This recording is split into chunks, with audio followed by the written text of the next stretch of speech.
Privileges ఇవి అంటే ఇప్పుడు ఈ డిఏలు ఇవన్నీ ఎంత బకాయిలు పెట్టేశారు అంటే అది ప్రభుత్వ లోపమే కదా సార్, అక్కడ ప్రభుత్వ నిర్లక్ష్యమే కదా.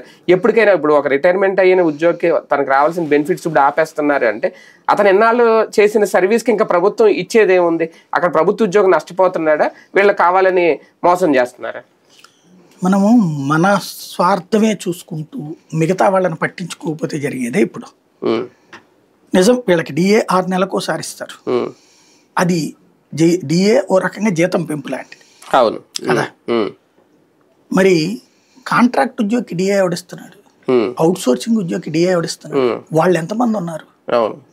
వాలంటీర్లు రోడ్డును పడితే వీళ్ళకి పట్టల, సచివాలయ ఉద్యోగులు ఏడిపిస్తుంటే వీళ్ళకి పట్టల, అట్లాగే కాంట్రాక్ట్ ఉద్యోగులు పర్మనెంట్ మధ్యలో ఆపేస్తే పట్టల, అవుట్ సోర్సింగ్ ఉద్యోగులను పట్టించుకోకపోతే పట్టలేదు.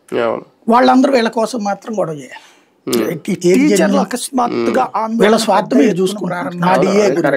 వాళ్ళ గురించి ఎన్నేళ్ల నుంచి వాళ్ళు చేస్తున్నారు, ఎన్నేళ్ల నుంచి అసలు ప్రభుత్వ ఉద్యోగాలు నియామకాలు అయిపోయి అంటే వాళ్ళు ఏంటంటే ఎప్పటికైనా మా పర్మనెంట్ అవుతాయి కదా అనే ఉద్దేశంతో వాళ్ళు వీళ్ళతో కలిసి ఇవన్నీ చేస్తారు. రిటైర్ కూడా ఇప్పుడు ఇంకా పెరిగిపోయినాయి మీకు, ఇక అసలు చెయ్యరు.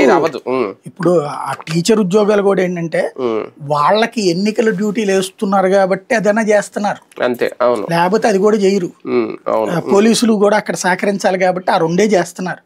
ఈ రెండు ఏంటంటే ఎన్నికలతో ముడిపడి ఉన్నాయి. వాళ్ళకి ఉద్యోగాలు ఎత్తే రేపు పొద్దున